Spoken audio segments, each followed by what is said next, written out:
আচ্ছা, এখন আপনি কি করতে চাচ্ছেন? এখন আমি দেখেন, আমি একটা গরিব, আমি বিদেশে থাকি, আমি একটা গরিবের মেয়ে, আমি বিদেশে থাকি, আমি কোনো জায়গায় যাইয়া আমার বিদেশের টাকা সব কিছু আত্মসাৎ করে এখন আমার বড় বোনের দ্বারা আমি আমার মেয়েটা নিয়ে আসি, আমি কোনো থানায় বিচার পাইতেছি না। বিদেশে আপনি কি ভিসায় গিয়েছিলেন?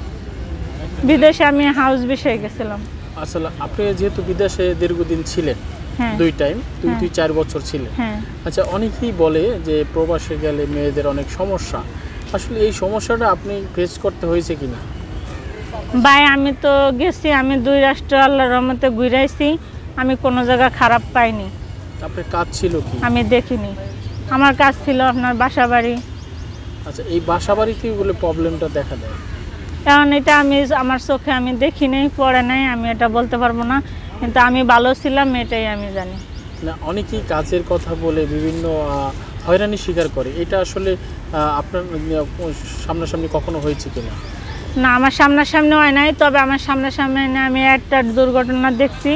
সেটা হলো কীরকম, যেরকম আমি মনে করেন যে আমি আমার বাসায় রয়েছি, আমার ম্যাডামের ননদের বাসায় হলো সে মেয়েটা বাঙালি, তো ও একটা ছেলের সাথে, আমাকে বাঙালি একটা ছেলের সাথে কথা বলতো, বললে পরে ও ভিডিওতে কি করছে না করছে আমি জানি না, ওইগুলো ওর ম্যাডামের দেখছে, দেখার পরে ও বলে সিঁড়ির মধ্যে বসে এডিট করতেছে, পরে ও ম্যাডামে বলে দেখে লাইছে, দেখার পর ওর ম্যাডামে পরে আমার ডাইকে নিছিল, বাসা বুঝে না, তো আমার ডাইকে নিছিল না, আমার ডাইকে নিয়ে সব কিছু দেখাইছিল, দেখানোর পরে ওই বাঙালি ছেলে ছিল।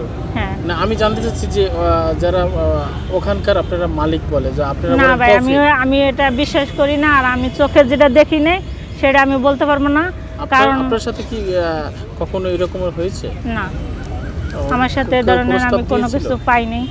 মানে প্রস্তাব দিছিল এরকম? না না, বাঙালি বা ওই দেশি? না না। বা আপনার আশেপাশে যারা পরিচিত আছে তারাও কি এরকম শিকার হয়েছে?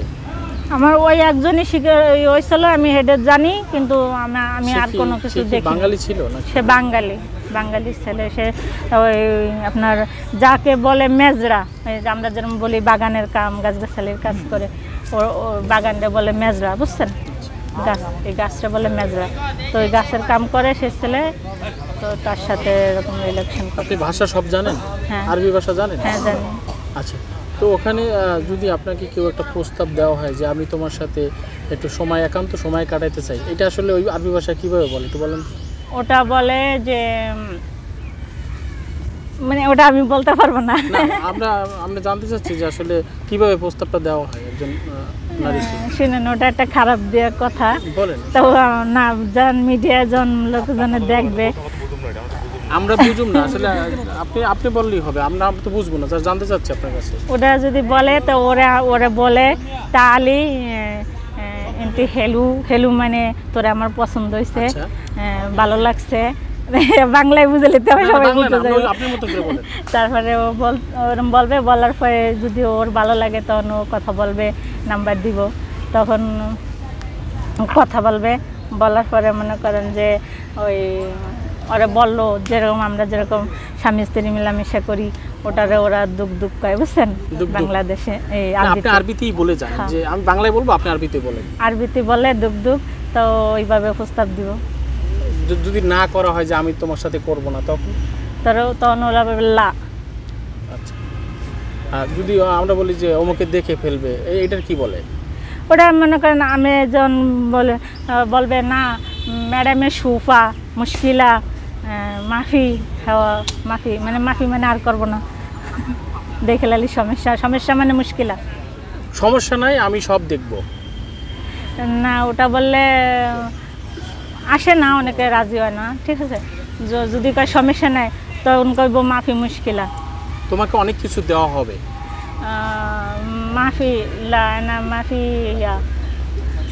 অনেক টাকা দেওয়া হবে তোমাকে, যদি তার দরকার হয় তখন বলবে আতি ফুলুস, আর যদি বলে যে না দরকার নাই তখন বলবে লা।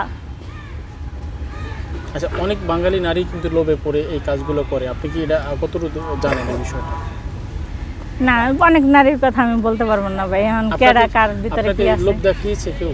হ্যাঁ, কেউ টাকার লোভ দেখিয়েছে? না, আমি 2 জায়গায় রয়েছি, আল্লাহর রহমতে তাদের মতন মানুষই হয় না, আরো করলে চলে। দুই জায়গায় কিন্তু এই জায়গায় এই সমস্যাটা আছে। দুই জায়গায় আমি ভালো আছিলাম আল্লাহর রহমতে। আপনি যে দুই জায়গায় ছিলেন, দুই দেশে, এই দুই দেশেই কিন্তু এই সমস্যাটা বেশি।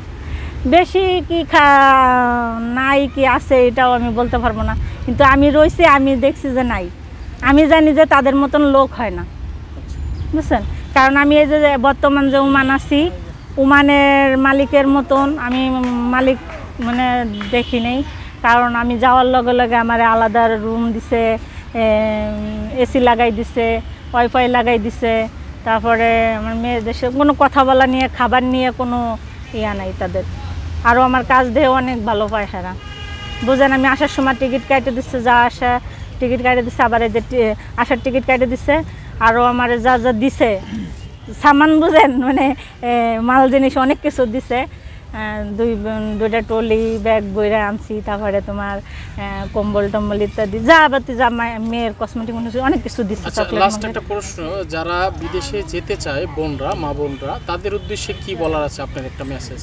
আমি বলি যে যদি তার চরিত্র ভালো রাখতে পারে তাহলে যাইতে পারে, আর যদি চরিত্র খারাপ হয়, কি কাজে ডেকি, বুঝেন, কাজে যারা অচল হেগের জন্য না যাই ভালো, বুঝছেন? মানে আসলে পরামর্শটা জানতে চাচ্ছি আপনার কাছে, যেহেতু আপনি দুইটা টাইম ছিলেন, আসলে অভিজ্ঞতাটা সম্পর্কে অনেক অভিজ্ঞতা কি ভাই, আমি গেছি আল্লাহর রহমতে, আমি অনেক ভালো তাদের কাছে, আমার মেয়ে মা বাবার কাছে মনে আমি এতটুকু ভালোবাসা পাইনি। তাদের কাছে আমি যে ভালোবাসা পাইছি, তাদের কাছে আমি রয়েছি। আমার মা বাবার সাথে তো অধিক তারা ভালোবাসছে, এটুকু আমি জানি, কিন্তু অন্যর কথা আমি জানি না। মানে আপনি বলতে চাচ্ছেন যে যেতে পারে? হ্যাঁ, যেতে পারে। আমি বলতে চাচ্ছি যেতে পারে, কিন্তু ভাই তার মধ্যে কথা আছে, যদি আমি ভালো জগৎ ভালো, বুঝছেন? এখন আমি যদি এনে মান সম্মান তো একটা ব্যাপার স্যাপার আছে, আমি যদি টাকার জন্য যাই, আমি টাকা কামাই করতে পারি, বুঝছেন না? ওই যে ওইভাবে বাঙালি ছেলেদের সাথে, ড্রাইভারদের সাথে, অন্য রাষ্ট্রের ছেলেদের সাথে এইভাবে করে। সেটা কিভাবে? সেটা ওই মোবাইলের মাধ্যমে। মোবাইল দিয়ে কিভাবে টাকা? তোর ভাই এই যে ভিডিওতে কত কিছু করে, দেন না? এটা কি সব বেড়ারা যাইয়ে করে? এইভাবে টাকা কামাই করে। আচ্ছা, আমরা আজকে বিদায় নিতে চাচ্ছি। দর্শক, আমরা অনেক কথাই শুনছিলাম তার। সবাই ভালো থাকবেন।